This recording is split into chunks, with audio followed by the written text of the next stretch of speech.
My name is Jake, and I hope my story encourages you to spend more time with the people you love. Because one day, you'll realize that the most valuable thing you'll ever have isn't money, it's your family. I woke up early that Tuesday because my wife had asked if I could stop by her grandmother's house before work. It wasn't unusual. For years, either she, her parents, or I checked on Grandma almost every day. She still lived alone at 82 and insisted she could manage just fine, but we all knew that a little help with groceries, medications, and the heavy chores made her life easier without taking away her independence. When I pulled into her driveway, I immediately noticed something that didn't belong. 3 expensive cars were already parked outside. I actually checked the address because I couldn't remember the last time more than one relative had visited her at the same time. Most of them couldn't even remember her birthday without Facebook reminding them. Yet there they were, laughing on the porch, like they had always been one big happy family. I stood there for a moment before walking inside, already feeling that strange instinct I've learned never to ignore. Sometimes nothing looks wrong until you notice that everything suddenly looks too perfect. The smell of fresh pastries filled the kitchen before I even took off my jacket. Grandma sat at the table, smiling wider than I'd seen in months, while my wife's Uncle David poured her tea as if he'd been doing it every morning for years. His sister Linda was wiping down the counters, another cousin was replacing light bulbs, and someone else was talking about hiring landscapers to make the yard easier to maintain. Everyone greeted me warmly, almost too warmly. David clapped me on the shoulder and said, "We've all been talking. We realize we've let Mom down for too long. Time to fix that."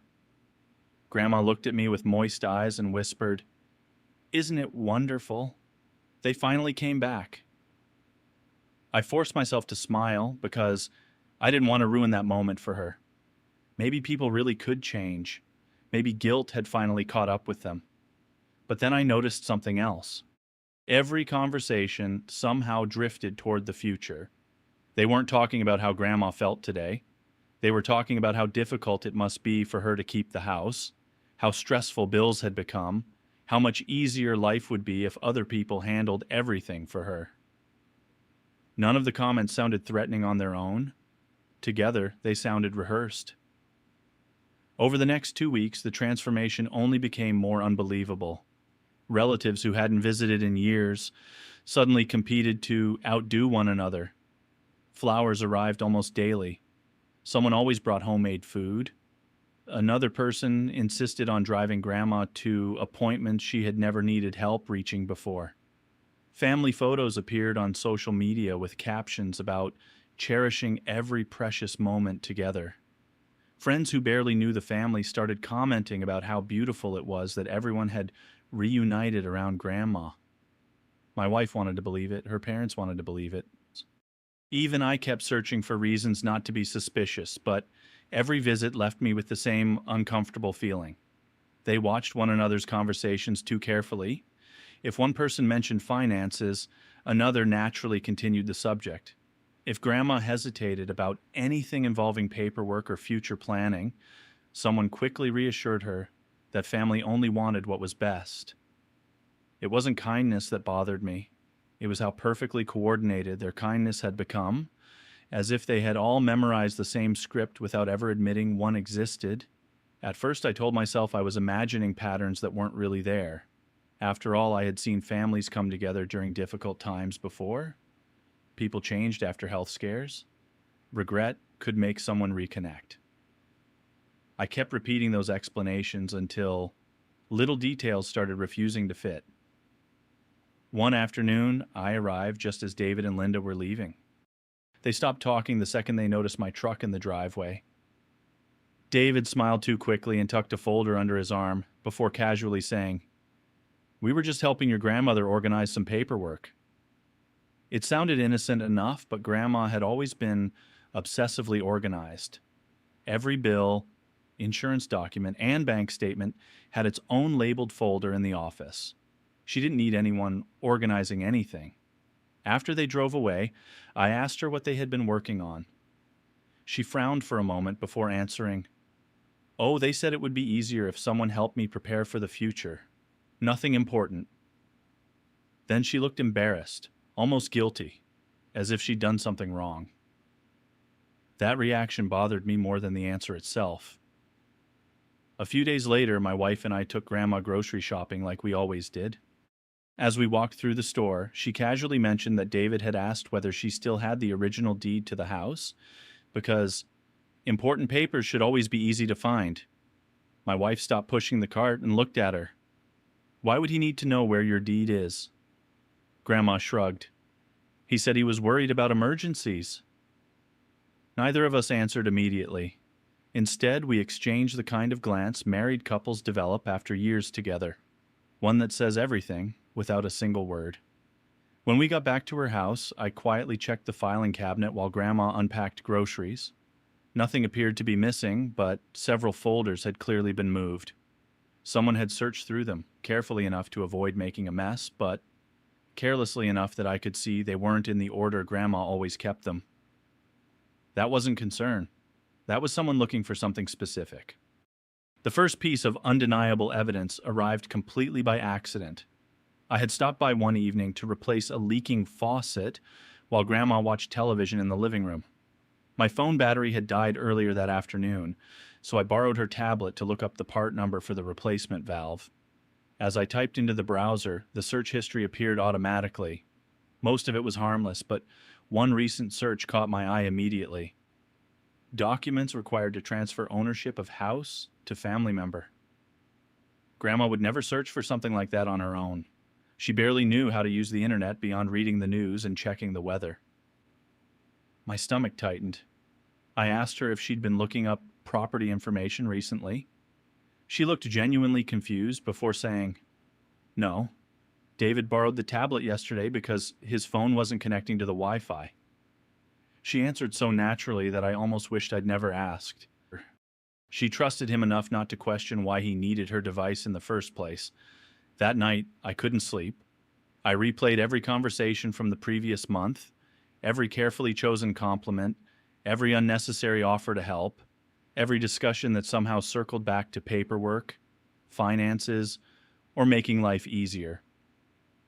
Each moment looked harmless by itself. Together they formed something much darker. I still didn't know exactly what they were planning, and I had no proof that anyone intended to hurt Grandma. But for the first time, I stopped asking whether something was wrong. Instead, I found myself asking a different question that frightened me even more. If this really was a plan, how far along were they already? The next morning I decided I needed facts instead of instincts. I started by paying closer attention whenever the relatives were around, saying very little and listening much more than usual. It didn't take long to notice that they rarely spoke about Grandma herself. They spoke about her future. They mentioned how difficult it must be to maintain such a large house, how dangerous it was for an elderly woman to live alone, how much money home repairs would eventually cost. Every concern sounded reasonable until you realized every solution involved someone else taking control of her decisions. Whenever Grandma insisted she was happy where she was, David smiled patiently and replied, "We're only thinking ahead. We don't want you making hard decisions during a crisis." It sounded compassionate. It also sounded like someone preparing her to surrender responsibility, one small step at a time. A week later, I overheard a conversation that erased any remaining doubt. I had arrived earlier than usual because Grandma's lawnmower wouldn't start. As I walked toward the garage, I heard voices coming from the side yard. David and Linda hadn't noticed me yet. "She's almost ready," Linda said quietly. "She keeps asking if the paperwork is really necessary." David answered without hesitation. "That's why we can't push too hard. Let her think it's her idea. Once the house is transferred, everything else becomes simple." I froze behind the corner of the garage. My heart was pounding so hard I was afraid they'd hear it. Before I could move closer, a car door slammed in the driveway, and both of them immediately changed the subject. By the time I walked around the corner with a toolbox in my hand, they were smiling again, asking if I needed help with the mower as though nothing had happened. I smiled back. But inside, I knew I had just crossed a line. This wasn't suspicion anymore. It was manipulation, carefully disguised as concern. That evening, I told my wife everything I'd heard. She didn't interrupt me once. When I finished, she sat quietly at the kitchen table, with her hands wrapped around a mug of coffee that had already gone cold. Finally, she whispered, "I knew something felt wrong, but I kept hoping I was being unfair." Tears filled her eyes, not because she was surprised, but because she wasn't. She admitted that several relatives had suddenly started calling her, asking casual questions about Grandma's finances, her medications, even whether she had updated her will. At the time, she dismissed those conversations as awkward attempts to reconnect. Now every one of them felt different. We both realized the same thing at the same time. None of this had started recently. We had only recently noticed it. 2 days later, the truth became even uglier. Grandma called me sounding unusually anxious. She asked if I could stop by because David wanted her to sign a few simple documents after dinner, and she felt more comfortable if I looked at them first. I left work immediately. By the time I arrived, the relatives were already gathered around the dining room table with neat stacks of papers, expensive pens, and smiles that disappeared for a fraction of a second when they saw me walk through the front door. David recovered almost instantly. "Perfect timing," he said cheerfully. "We're just helping your grandmother organize a few legal matters so nothing becomes complicated later." I pulled out a chair beside Grandma and calmly asked if she minded giving me a few minutes to read everything first. The room fell silent. No one objected outright, but for the first time since this strange performance had begun, every polite smile in that house looked painfully forced. I picked up the first document and immediately understood why nobody wanted me reading it carefully. It wasn't a deed transferring ownership outright, at least not yet. It was a broad financial power of attorney that would give David authority to make decisions on Grandma's behalf if she was ever declared unable to manage her affairs. The language looked routine, but several clauses granted him control far beyond what any ordinary helper would need. Another packet authorized him to communicate directly with her bank and insurance providers. On their own, the papers could be explained away. Together, they created a path toward complete control without ever asking Grandma to hand over her house in one dramatic moment. I looked up and asked, as calmly as I could, "Who prepared these?" David answered before anyone else had a chance. "A lawyer. We just want to make sure everything is organized before an emergency happens." I asked for the lawyer's name. He hesitated for barely a second before giving it. That hesitation was enough for me to notice. Grandma looked from me to David and back again, obviously confused by the tension she hadn't expected. "I thought this was only so someone could help pay bills if I got sick," she said quietly. David immediately leaned toward her with the same gentle voice he'd been using for weeks. "That's exactly what it is. We don't want you worrying about paperwork anymore." I didn't accuse him of lying. Instead, I turned the pages toward Grandma and slowly explained what each section actually allowed.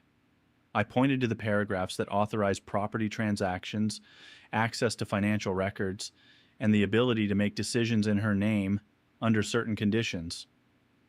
She frowned deeper with every sentence. "I don't remember anyone explaining that part," she whispered. The room became painfully quiet. Linda finally broke the silence by saying lawyers always included standard legal language, and that I was making everything sound frightening. Maybe she believed her own explanation. I didn't. David's pleasant expression finally cracked. "You're not an attorney," he said, the friendliness disappearing from his voice for the first time. "You're making her suspicious for no reason." I looked directly at him and replied, "Then there shouldn't be any problem waiting a few days so Grandma can have an independent lawyer explain everything." Nobody answered immediately. That silence told me more than any confession ever could. If this had truly been about protecting her, a second opinion would have been welcomed. Instead, every face around the table tightened with frustration. Grandma slowly pushed the papers away from herself and folded her hands together. "I'm not signing anything tonight," she said softly. It wasn't loud, but it was final. The atmosphere changed instantly. The warmth that had filled the house for weeks evaporated in seconds. David forced another smile, though it no longer reached his eyes. Of course, he said. We never wanted to pressure you. But as everyone gathered their documents, I noticed something that made my stomach sink. One folder remained slightly open on the edge of the table. Inside was a printed brochure with a photograph of a modern senior living facility. Across the top, in bold blue letters, were the words, "Welcome home." David saw me looking and snapped the folder shut almost immediately, but not before I caught the name of the facility. They hadn't just been discussing the possibility of a nursing home. They had already chosen one, and somehow I knew that was only the beginning of what they had been planning behind Grandma's back. That night I couldn't get the brochure out of my head. I kept seeing the way David had closed the folder the instant he realized I'd noticed it. If the nursing home was only a backup plan, there would have been no reason to hide it. I waited until everyone had gone home before asking Grandma whether anyone had ever mentioned that particular facility to her. She looked genuinely surprised. "No," she said. "They've talked about how nice some places are if I ever couldn't live alone anymore, but nobody showed me any brochures." She paused, thinking carefully. David did ask whether I'd ever consider moving somewhere with nurses nearby. I told him not while I could still make my own breakfast. She smiled after saying it, but the smile faded almost immediately. "Do you think they're worried about me? Or about something else?" It was the first time she'd asked the question herself instead of defending them, and I hated that I couldn't honestly reassure her. The next morning, before work, I called the senior living facility whose name I'd seen on the brochure. I didn't pretend to be anyone else or ask for confidential information. I simply told the receptionist that I was looking for information for a family member. She happily explained their admission process, the paperwork involved, and how families often toured the property before making a decision. Then she casually mentioned something that made my pulse jump. "If your family has already completed the initial consultation, your coordinator can answer any additional questions." I tried to keep my voice steady. "Completed?" She apologized immediately, saying she couldn't discuss other families and must have misunderstood my question. She ended the call politely, but the damage was done. Somebody had already met with them. I had no proof it was David, yet I couldn't think of anyone else, with both the motive and the confidence to move that far ahead. That evening, my wife and I drove to her parents' house. They had cared for Grandma almost as long as we had, and if anyone deserved to know what was happening, it was them.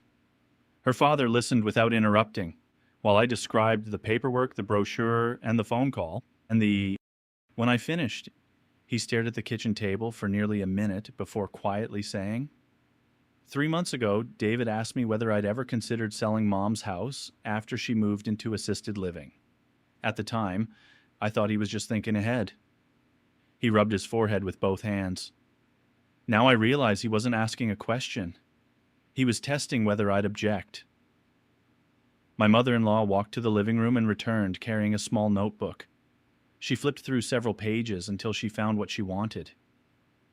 "I've been writing things down because their behavior felt strange," she admitted. The notebook contained dates, unexpected visits, comments about the house, repeated conversations about legal documents, and names of relatives who had suddenly started calling every week after years of silence. Alone, none of it proved anything. Together, it painted a picture that was becoming impossible to ignore. As we were preparing to leave, my wife's phone rang. It was Grandma. Her voice sounded calm, but there was something underneath it that I'd never heard before. "Could you two come over?" she asked. "David stopped by again after you left this afternoon. He apologized for last night and said he wanted to make peace. Before he went home, he reminded me that people my age sometimes become confused after listening to too many opinions." She stopped for a second, and when she spoke again, her voice was much quieter. Then he asked whether I still kept that old envelope in the same place. Every hair on the back of my neck stood up. I knew exactly which envelope she meant, because months earlier she had shown it only to me and made me promise never to mention it. unless she told me it was time. Until that moment, I had believed its purpose was simply to give her peace of mind. Now I realized something far more disturbing. David didn't just suspect that Grandma had protected herself. Somehow he knew there was a secret he hadn't been able to find. I barely spoke during the drive to Grandma's house. My mind kept returning to one question that refused to leave me alone. How could David know about the envelope? Grandma had shown it to me 6 months earlier after asking me to help repair a loose floorboard in the upstairs bedroom. Once the board was lifted, she reached into the narrow space beneath it and pulled out a thick brown envelope sealed with clear tape.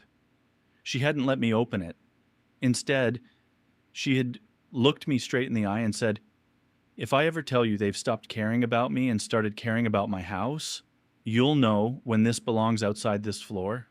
At the time, I thought she was simply being cautious after reading too many stories about elderly people being taken advantage of. I promised to respect her wishes, helped her hide it again, and never mentioned it to anyone, not even my wife. I honestly believed the day would never come when that promise mattered. When we arrived, Grandma was sitting alone in the living room with every light in the house turned on, even though it wasn't fully dark outside yet. She looked exhausted, not physically, but emotionally. The kind of exhaustion that comes from spending the entire day wondering whether the people smiling at you actually care about you. She told us David had been unusually persistent after I stopped the paperwork the night before. He apologized repeatedly for making me uncomfortable, insisted there were no hard feelings, then casually began asking questions about old documents, family keepsakes, and whether she still stored important things upstairs instead of in a safe. He never directly mentioned the envelope, but before leaving, he smiled and said, "I'd hate for anything valuable to disappear because it's hidden somewhere nobody would ever think to look." Grandma admitted that sentence had frightened her enough to call us immediately. For the first time since all of this began, she wasn't defending anyone. She was afraid. After listening carefully, I asked her a question I'd been avoiding for weeks. "Grandma, did you ever tell anyone else about what you showed me?" She shook her head without hesitation. "No, I almost told your wife once, but then I decided against it." My wife looked confused, glancing between the two of us. I took a slow breath before explaining that months earlier, Grandma had trusted me with something she wanted, kept secret, unless she specifically told me otherwise. I apologized for never mentioning it sooner, but reminded both of them that I had given my word. My wife didn't get angry. If anything, she seemed relieved that there had been a reason for some of the strange tension she'd noticed in me over the past few weeks. Grandma reached over, placed her hand on mine, and quietly said, "I think it's time." Those 4 words carried more weight than any argument we'd had with the rest of the family. We went upstairs together. My heart was pounding as I removed the same loose floorboard I'd repaired months earlier. The envelope was still exactly where Grandma had hidden it. She nodded for me to open it.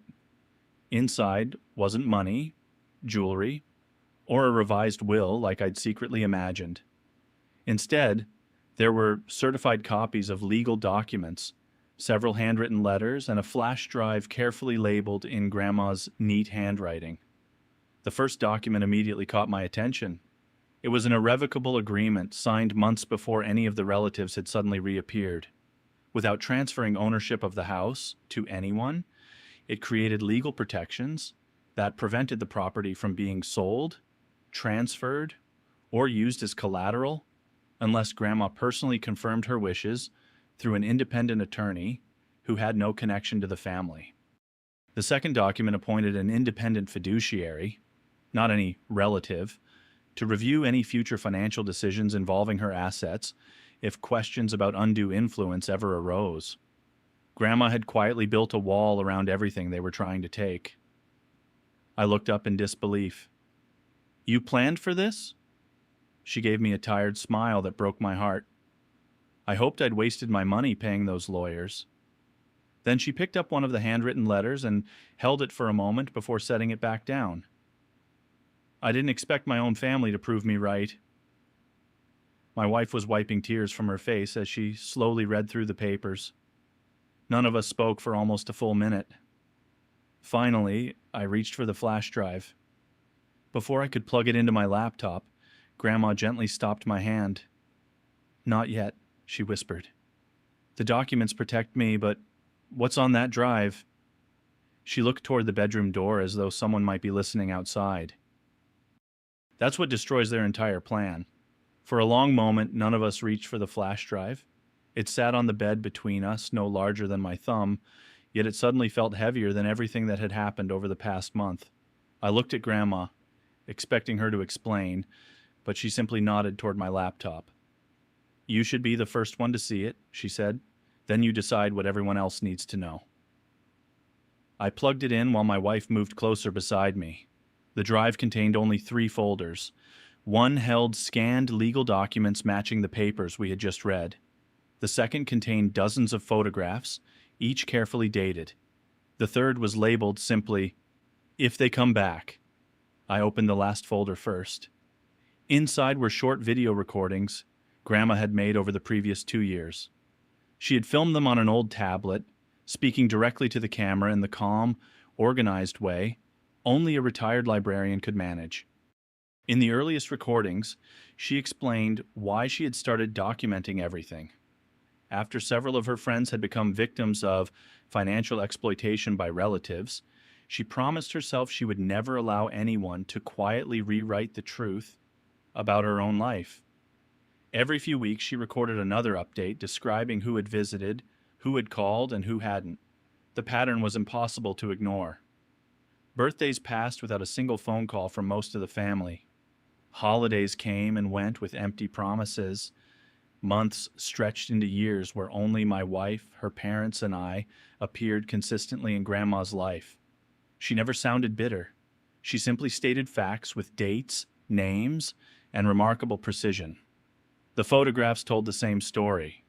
There were pictures of my wife replacing broken shelves in the kitchen, her father shoveling snow before sunrise, her mother bringing groceries during a blizzard, and me repairing the leaking roof one summer afternoon. Every image carried a handwritten note explaining what had happened that day. Mixed among them were screenshots of unanswered messages Grandma had sent to other relatives, asking if anyone could help after minor falls, doctor's appointments, or simple household problems.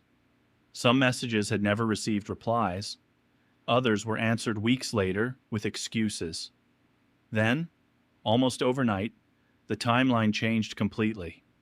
The photographs suddenly filled with bouquets of flowers, expensive gift baskets, smiling family dinners, and relatives posing beside Grandma, as though they had never been absent.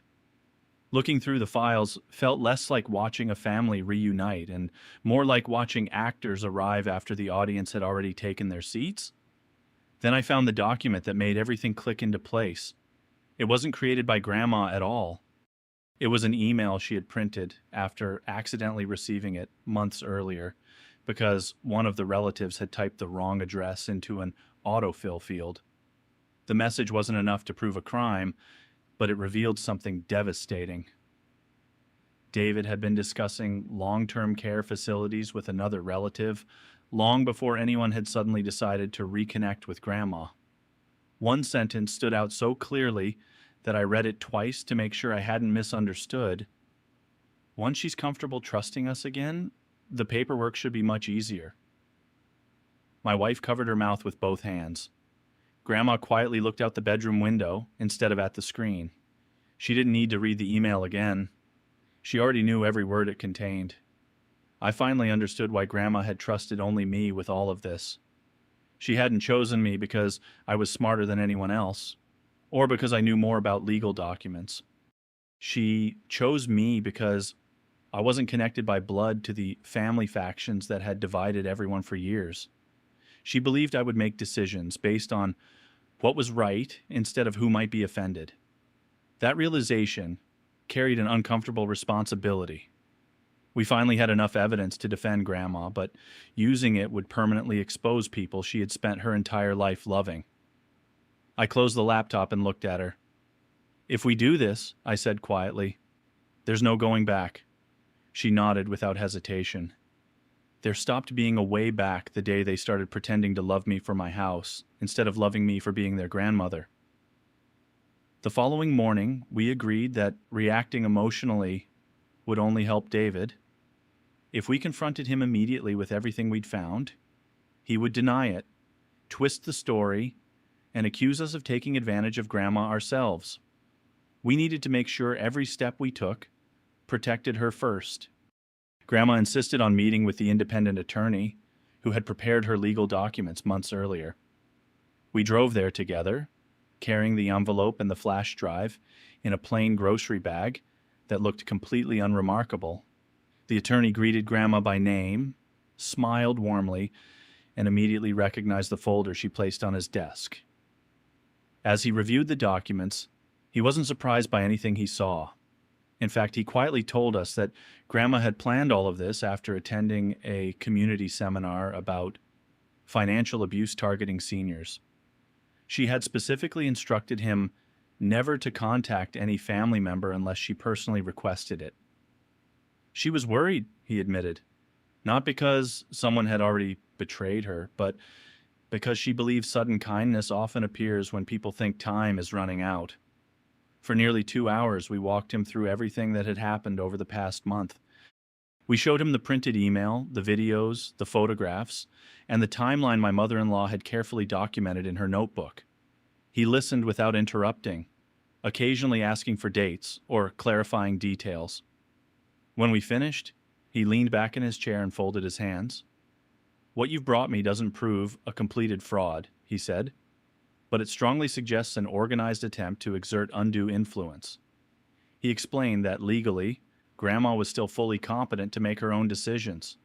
That fact alone gave her enormous protection as long as nobody rushed or isolated her. He recommended several immediate steps: notify her bank that no unusual transactions should be processed without direct verification, revoke any temporary permissions previously granted to relatives, document every future interaction, and most importantly, never allow private meetings where someone could pressure her without witnesses. Grandma listened carefully before saying something that caught all of us off guard. "I don't just want to protect myself," she said quietly. "I want them to understand exactly what they've become." By the time we returned home, David had already left 3 voicemail messages asking why Grandma had missed lunch with the family. His tone sounded cheerful, but underneath it was unmistakable urgency. Less than an hour later, another relative stopped by, unexpectedly carrying homemade soup and a bouquet of flowers. Grandma thanked her politely, but invited her inside, only after my wife and I joined them in the living room. The visit lasted barely 20 minutes. Almost every conversation drifted back toward the same subjects we'd heard for weeks: simplifying finances, reducing stress, planning for the future. This time, however, Grandma responded differently. Whenever someone suggested she let others handle important decisions, she smiled pleasantly and replied, "I've already received professional advice on that." The relative's expression changed almost imperceptibly every time she said it. She asked who the professional was. Grandma simply answered, "Someone whose only job is protecting me." Nothing more. That evening, David called again, but instead of speaking to Grandma, he asked to meet me alone. Curiosity got the better of me, and I agreed. We met at a quiet coffee shop halfway across town. He arrived 10 minutes early, wearing the same calm smile he'd perfected over the past month. After a few minutes of meaningless small talk, he leaned forward and lowered his voice. "You've made this much harder than it needed to be," he said.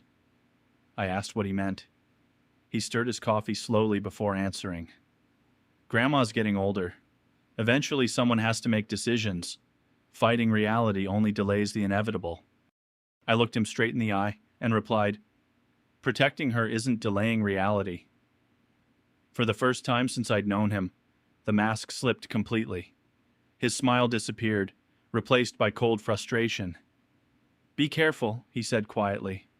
"Families remember who tears them apart." I stood up, placed enough cash on the table to cover my untouched coffee, and answered with the only thing that mattered anymore. "No, David. Families remember who started tearing them apart. Everyone else just decides whether they're willing to stop it." I walked away without looking back. But deep down, I knew that conversation had ended any chance of this staying a private family dispute. The final confrontation was no longer approaching. It had already begun. The days that followed proved exactly what the attorney had warned us about. The moment it became clear that Grandma wasn't signing anything, the atmosphere changed again. The flowers became less frequent. The cheerful phone calls grew shorter. The relatives who had suddenly found endless free time began disappearing just as quickly as they had appeared. But David didn't disappear. Instead, he changed tactics. Rather than convincing Grandma directly, he started convincing everyone else that I was controlling her. Within a week, cousins I hadn't spoken to in years were calling my wife, asking why I refused to let Grandma make her own decisions. One even suggested I was trying to isolate her from the family so I could influence her inheritance myself. The accusation was so absurd that I almost laughed the first time I heard it. Then I realized that was exactly why it was dangerous. Lies don't need to make sense if enough people repeat them often enough. My wife struggled more than I did. Every day another relative contacted her with some version of the same story. They insisted David had only wanted to help. They claimed I had frightened Grandma into distrusting everyone. Some cried over the phone. Others became angry. One aunt even accused my wife of turning against her own blood for the sake of a house that didn't belong to us anyway. Every conversation ended the same way. "We're just worried about her." My wife finally reached a point where she stopped arguing altogether. She would simply answer, "If you're worried about her, come visit without bringing paperwork." Strangely, almost nobody accepted that invitation. They always seemed too busy unless legal documents somehow entered the conversation. Grandma noticed the silence before any of us mentioned it. One afternoon, she sat on her porch, watching the empty street, and quietly said, "It's amazing how quickly concern disappears when signatures do." There was sadness in her voice, but not surprise. She had already accepted what the rest of us were still struggling to process. Looking at the notebook filled with years of dates and photographs, she admitted something she'd never said aloud before. "I started keeping those records because I was afraid my memory would fail me one day. I wanted proof that I hadn't imagined who stayed and who left." She looked at me and smiled gently. Instead, they became proof for everyone else. I realized then that the notebook had never been created to expose her family. It had been created to protect herself from doubting her own reality. A week later, the attorney called with news that confirmed our suspicions, once and for all. He had been contacted by another lawyer representing David, requesting information about Grandma's estate planning. Because of attorney-client privilege, he refused to discuss anything without Grandma's written authorization. The request itself wasn't illegal, but its timing spoke volumes. David hadn't given up. He had simply moved the fight into legal offices instead of living rooms. When I told Grandma, she nodded calmly and walked upstairs without saying a word. A few minutes later, she returned, carrying the envelope one last time.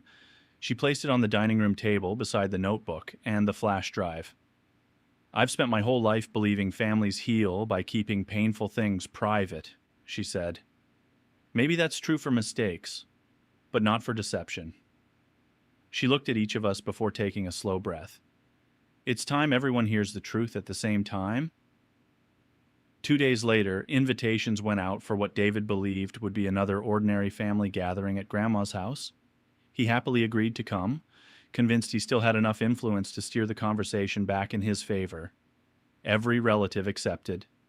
By Sunday afternoon, the house that had stood almost empty for years was suddenly full again. Cars lined both sides of the street. Laughter drifted through the open windows. People carried desserts, flowers, bottles of wine, and carefully rehearsed smiles. As I looked around the crowded living room, I couldn't help noticing how familiar the performance had become. The only difference this time was that Grandma no longer believed it. And for the first time since this all began, neither did anyone sitting beside her. The truth had waited patiently for months. Now it was about to speak for itself. Grandma waited until everyone had finished eating before she slowly stood from her chair and tapped her spoon against her glass. The conversations faded one by one until the room became completely silent. She thanked everyone for coming, smiling warmly enough that several relatives visibly relaxed. David even leaned back in his chair with the confidence of someone who believed the difficult weeks were finally behind him. Grandma began by talking about family traditions, about birthdays celebrated in that house, about raising children after her husband passed away, and about how proud she had always been to see the family continue growing. Nobody interrupted her. It felt like the beginning of an ordinary speech from an elderly woman who simply wanted to express gratitude. Then she looked directly at David and quietly said, "The hardest part of growing old isn't your body becoming weaker. It's discovering that some people start seeing your life as a list of things they'll own after you're gone." The room froze. Nobody reached for a drink. Nobody looked at a phone. Grandma calmly picked up the notebook from the coffee table and held it in both hands. "For the last several years," she continued, "I've written down every visit, every phone call, every promise, and every disappointment, not because I wanted to judge anyone, because I was afraid I might someday forget." She handed the notebook to my wife, who began passing copies of several pages around the room. At first, there were only confused expressions. Then people started comparing dates. Entire years passed with almost no contact from most of the relatives, now claiming they had always cared. Holiday after holiday appeared in those pages, with only the same 3 names returning again and again: my wife, her parents, and me. No accusations, no angry comments, just facts, written in Grandma's careful handwriting. The silence became almost unbearable. Before anyone could respond, I connected my laptop to the television in the living room.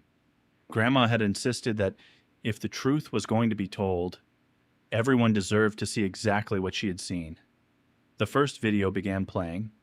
It showed Grandma sitting in this very house nearly 2 years earlier, calmly recording that another birthday had passed without hearing from most of the family.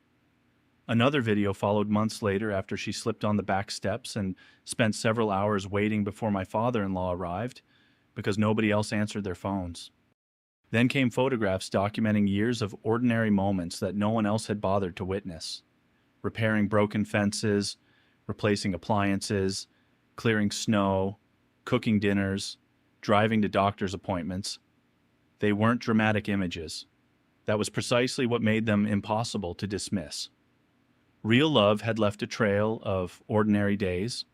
Performances had only appeared when money entered the picture. David finally stood up before the final folder appeared on the screen. "This proves nothing," he snapped. "People have jobs. Families get busy." His voice was louder than it had ever been, and for the first time, he sounded less confident than desperate. I didn't answer him. Instead, I opened the printed email Grandma had accidentally received months earlier and enlarged it so everyone could read it. Several relatives leaned forward instinctively. The sentence discussing rebuilding Grandma's trust before presenting paperwork was impossible to explain away as concern. David immediately claimed the email had been taken out of context, but before he could continue, Grandma interrupted him. "Then explain why you were asking about nursing homes months before anyone ever discussed me leaving this house." No one spoke. She slowly reached into the envelope one last time and removed the brochure I had seen hidden inside his folder weeks earlier. "You forgot this after bringing me those papers," she said softly. "I kept it because I thought someday you might need help remembering." The room erupted. Some relatives demanded explanations. Others turned on David immediately. A few tried insisting there had to be some misunderstanding, but every attempt collapsed against the mountain of dates, documents, videos, photographs, and legal records spread across the dining room table. My wife sat beside Grandma holding her hand while tears quietly rolled down both of their faces. They weren't crying because the family was falling apart. They were crying because, in many ways, it already had years earlier. This afternoon had simply stripped away the illusion that it was still holding together. David looked around the room, searching for support that never came. One by one, even the people who hadn't known the full plan stepped away from him. Nobody wanted to be standing beside the person who had mistaken an elderly woman's loneliness for an opportunity. And in that moment, I realized the house had never been what he truly lost. He had lost the ability to pretend he had ever come there for love. Nobody said anything for several seconds after David lowered his head. The silence felt heavier than all the arguments we'd endured over the previous weeks. Then one of the younger cousins, someone who had barely spoken all afternoon, quietly asked the question everyone else seemed afraid to voice. "Is any of this true?"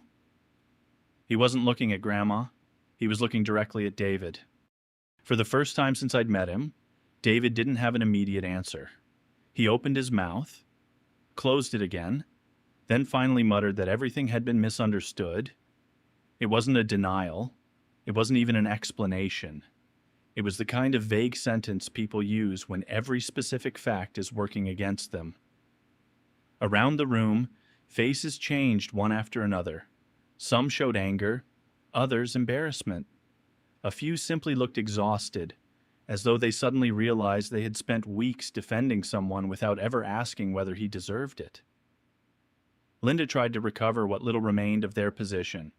She insisted everyone had only wanted to make sure Grandma would be cared for if her health declined. Grandma listened patiently until she finished speaking. Then she smiled sadly and asked one simple question. If that was true, why did nobody offer to help during the years when I actually needed it? No one answered. She slowly pointed toward the television, where photographs from years earlier still filled the screen. My roof leaked. My furnace broke. I slipped on the back steps. I needed rides to specialists. I spent holidays alone more than once. Her voice never rose. Where were all these plans for my future back then? Every sentence landed with quiet precision because nobody in that room could honestly dispute it. The evidence wasn't built from dramatic accusations. It was built from ordinary days that everyone except a handful of people had chosen to ignore. My father-in-law stood up next. I'd known him for nearly 15 years, and I had never seen him speak with so much disappointment. He didn't shout. He didn't insult anyone. He simply described what caring for Grandma had actually looked like. Early mornings clearing snow before work. Long evenings sitting in emergency rooms. Weekends spent repairing broken appliances instead of relaxing. Countless grocery trips, prescription pickups, and doctor appointments that nobody else had volunteered to handle. We never expected applause, he said. We did it because she's family. Then he looked around the room. But don't stand here pretending you were carrying the same weight. You weren't. Several relatives lowered their eyes. They knew he wasn't exaggerating, because many of them had been asked for help over the years and had found reasons they couldn't come. David finally pushed his chair back and headed toward the front door without another word. Nobody tried to stop him. Linda followed a few seconds later, still insisting everything had gotten out of control, but even she sounded like she no longer believed her own excuses. One by one, the others began leaving as well. Some apologized quietly to Grandma before walking out. Others couldn't even bring themselves to speak. A few stayed behind after the house emptied, helping clear dishes in complete silence. Those were the relatives who admitted they had ignored warning signs, because, believing David had simply been easier than asking uncomfortable questions, Grandma accepted every sincere apology without anger, but she made no promises that things would ever return to the way they had been. Forgiveness isn't pretending something never happened, she told them. It's deciding not to carry hatred forever. Trust is something different. When the last car disappeared down the street, the house became quiet again. This time, the silence felt peaceful instead of lonely. Grandma slowly walked through the living room, looking at the empty chairs where everyone had been sitting only minutes earlier. She let out a long breath and smiled at me. You know, she said, I spent weeks wondering whether protecting myself would destroy this family. I asked if she still believed that. She shook her head gently. No, the truth didn't destroy my family. She looked toward the front window where the evening sun was beginning to set over the yard. The greed did that long before today. The truth only made it impossible for anyone to pretend otherwise. Hearing her say those words, I realized the fight had never really been about a house, an inheritance, or even a nursing home. It had always been about protecting the dignity of a woman who deserved to be loved for who she was instead of what she owned. And as I watched Grandma lock her own front door that night, before turning off the lights in the home she had fought to keep, I understood something I'll never forget. The most valuable inheritance she left any of us wasn't hidden inside that house. It was the lesson that love is measured by the years you quietly show up, not by the promises you make when everyone is watching. The weeks that followed were quieter than any of us expected. There were no dramatic lawsuits, no strangers showing up at the door, no final desperate attempts to convince Grandma to change her mind. Once the evidence had been seen by everyone, David seemed to understand that every move he made from that point forward would be watched far more carefully than before. The attorney helped Grandma update a few remaining legal documents. Her bank added additional safeguards to every account, and she appointed people she genuinely trusted to help only if she ever became incapable of making her own decisions. Most importantly, every decision remained hers. Nobody spoke for her anymore. She had fought too hard to allow that. Not every relationship was beyond saving. A few cousins returned several weeks later, this time without flowers, gifts, or conversations about paperwork. They came carrying photo albums they had found while cleaning their own homes, old letters Grandpa had written decades earlier, and genuine apologies that were difficult to say but impossible to fake.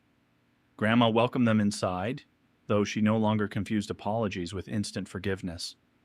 She let relationships rebuild naturally, one visit at a time. Some relatives never came back at all. Their silence answered every question that still remained. They hadn't been mourning the loss of a relationship. They had been mourning the loss of an opportunity. One afternoon, nearly 3 months after everything happened, I stopped by to help Grandma prepare her garden for autumn.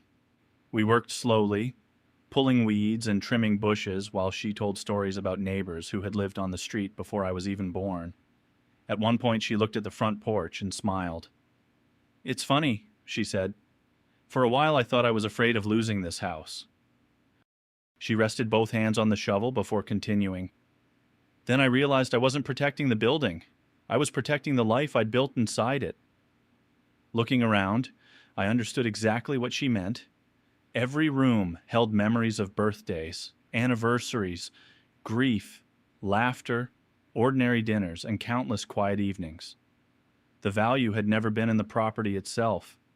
It had always been in the years that property had sheltered. A few days before Christmas, Grandma invited everyone who had remained close through all of it for a simple family dinner. There were no expensive decorations or elaborate meals, just homemade food, old music, playing softly in the background, and people who genuinely wanted to be there. At one point, she raised her glass and thanked each of us, not for saving her house, but for respecting her right to make her own choices. "Growing old," she said, "doesn't mean giving away your voice. Sometimes it only means learning who still listens when you speak." My wife quietly reached for my hand beneath the table. We didn't need to say anything. We both knew that those words were worth more than any inheritance ever could be. People sometimes ask me whether I hate David for what he tried to do. The honest answer is no. Hatred would only allow him to keep occupying space in my life that he no longer deserves. What I do feel is disappointment. He convinced himself that blood entitled him to what years of love had never earned. In doing so, he lost something far more valuable than money. He lost the chance to be remembered as a grandson instead of a cautionary tale. Grandma once told me that character isn't revealed when life is generous. It's revealed when temptation quietly whispers that nobody's watching. She was right. In the end, the documents protected her home, the evidence protected her freedom, but the truth protected something even greater. It reminded everyone who remained that a family isn't built by sharing the same last name. It's built by showing up long before there's anything to inherit. Winter eventually gave way to spring, and with it came something I hadn't expected. Normal life. Not the kind that erases what happened, but the kind that quietly grows around old wounds, until they stopped defining every day. Grandma still lived in the same house. She still insisted on making her own tea before anyone else woke up, still complained that I cut the grass too short, and still left books on the coffee table with little notes telling me I absolutely had to read them. Some habits never changed, and after everything we'd been through, those ordinary moments became the greatest comfort of all. Every Sunday, my wife and I visited with groceries, just as we always had. The difference was that there was no longer a constant feeling that someone was waiting around the corner for her to make one wrong decision. She laughed more. She slept better. The house felt like a home again instead of a battlefield. Nearly a year later, Grandma invited us over for what she called one last piece of unfinished business. She handed my wife and me a small wooden box that had belonged to her late husband. Inside were old family photographs, handwritten recipes, letters, and a worn pocket watch that no longer worked. There wasn't anything expensive in the box. In fact, its financial value was probably insignificant. She smiled as she watched us look through it. "These," she said, "are the things people keep when they love the person, not the property." Then she told us she had updated her estate one final time. She didn't explain who would receive what, because she no longer believed that was anyone's business while she was still alive. "You'll all find out when it's supposed to matter," she said with a grin. "Until then, I'd rather spend my time making memories than arguing about possessions." Nobody questioned her. For the first time in a long time, everyone sitting around that table understood that respecting her choices was the greatest expression of love they could offer. Looking back now, I sometimes think about the day I first saw all those unfamiliar cars in Grandma's driveway. If I'd dismissed the feeling that something was wrong, if I'd convinced myself it wasn't my place to get involved, our lives might have unfolded very differently. She might have signed papers she didn't fully understand. She might have left the home she loved believing it was for everyone else's benefit.